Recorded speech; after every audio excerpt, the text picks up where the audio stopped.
আসসালামু আলাইকুম, welcome to my channel. কাছে দূরে যেখান থেকে আজকের ভিডিওটি দেখছেন, আশা করি সবাই ভালো আছেন। আমিও আল্লাহর রহমতে ভালো আছি। আজকে একের ভিতরে দুই ঠিক এরকমই একটা রেসিপি শেয়ার করব। এটি হলো পুডিং কেক। একই সাথে পুডিং ও কেক খেতে জাস্ট অসাধারণ লাগে। এটা দেখতে যেমন সুন্দর, খেতেও দুর্দান্ত।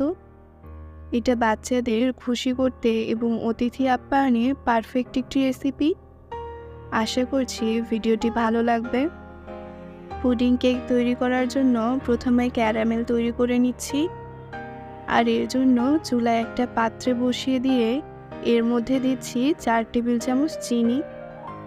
আজকে এই পুডিং কেকটা এই পাত্রেই তৈরি করব, তাই আলাদা কোনো পাত্রে ক্যারামেল তৈরি করে না নিয়ে সরাসরি এই পাত্রেই তৈরি করে নিচ্ছি। চুলার আঁচ মিডিয়াম টু লোতে রেখে চিনিটা যতক্ষণ নিজে নিজে গলতে শুরু করবে এই পর্যায়ে একটু নেড়ে দিতে হবে। 1 মিনিটের মধ্যে দেখা যাবে এটার মধ্যে গাঢ় গোল্ডেন কালার চলে এসেছে। এই পর্যায়ে আমি চুলা থেকে নামিয়ে একটা সাইডে রেখে দেব। এবার প্রথমে আমি পুডিংয়ের মিশ্রণটা তৈরি করে নেব। এর জন্য একটা বলে নিয়ে নিচ্ছি রুম টেম্পারেচারে থাকা 2টা ডিম। ডিম যদি ফ্রিজে থাকে তাহলে অবশ্যই সেটি আগে রুম টেম্পারেচারে করে নিতে হবে। এবার নিয়ে নিচ্ছি 1/4 কাপ চিনি, হাফ চা চামচ ভ্যানিলা এসেন্স, 3 কাপ তরল দুধ। এবার একটা হ্যান্ড হুইস্কের সাহায্যে সবগুলো উপকরণ খুব ভালো করে মিশিয়ে নেব, যতক্ষণ পর্যন্ত না চিনিটা গলে যাচ্ছে। ডিম আর চিনি সহ বাকি উপকরণগুলো খুব ভালোভাবে মিশিয়ে নেওয়া হয়ে গেছে। এবার এটা একটা সাইডে রেখে দেব। এখন আমি কেকের মিশ্রণটা রেডি করে নেব। এর জন্য একটা বাটি নিয়েছি। এবার রুম টেম্পারেচারে থাকা 2টা ডিম নিয়ে ডিমের কুসুমটা আর সাদা অংশটা আলাদা করে রাখবো।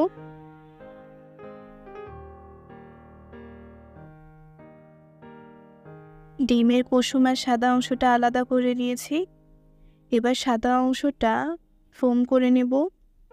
একটা ইলেকট্রিক বিটারের সাহায্যে ফোম করে নিচ্ছি। প্রথমে লো স্পিডে 1 মিনিট বিট করে নেওয়ার পর 1/4 কাপ চিনি অল্প করে মেশাবো আর বিট করতে থাকবো। 2 থেকে 3 মিনিটের মধ্যে এটা পারফেক্টভাবে ফোম হয়ে গেছে। এবার এর মধ্যে ডিমের কুসুম 2টা দিয়ে দেব।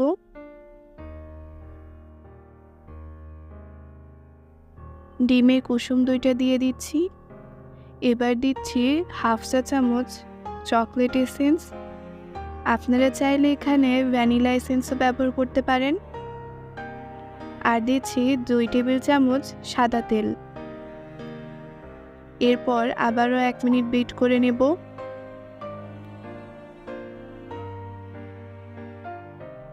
বিট করে নেওয়া হয়ে গেছে। এবার একটা চালনির ওপর নিয়ে নিচ্ছি 1/4 কাপ ময়দা, 2 টেবিল চামচ কোকো পাউডার আর হাফ চা চামচ বেকিং পাউডার। এখন এই শুকনা উপকরণগুলো অল্প অল্প করে চেলে নেব আর ডিমের ফোমের সাথে হালকা হাতে মিশিয়ে নেব। এ পর্যায়ে কোনো তাড়াহুড়া করা যাবে না, তাহলে ডিমের ফোমি ভাবটা কমে যাবে। আর একদিক থেকে ঘুরিয়ে ঘুরিয়ে মেশাতে হবে।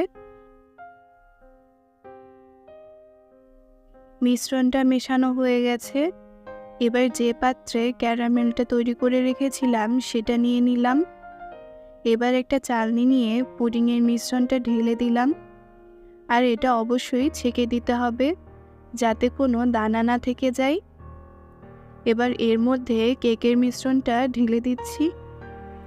ভয়ের কোনো কারণ নেই, কেকের মিশ্রণটা পুডিংয়ের মিশ্রণের সাথে মিশে যাবে না, এটা একা একাই সেট হয়ে যাবে।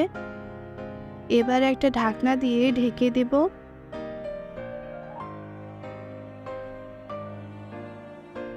আজকের পুডিং কেকটা আমি ভাপে তৈরি করব। তাই চুলায় একটা প্যান বসিয়ে তার ভেতরে একটা স্ট্যান্ড বসিয়ে 2 লিটার মতো পানি ফুটিয়ে নিয়েছি। এখন এর ভিতর বাটিটা বসিয়ে দিচ্ছি আর উপর থেকে ঢাকনা দিয়ে ঢেকে দিচ্ছি। এবার এটা মিডিয়াম আঁচে 40 মিনিটের মতো ভাপ দিয়ে নেব। ফিরে এলাম 40 মিনিট পর। ঢাকনাটা উঠিয়ে নিচ্ছি আর একটা টুথপিকের সাহায্যে চেক করে নিচ্ছি পুডিং কেকটা হয়েছে কিনা।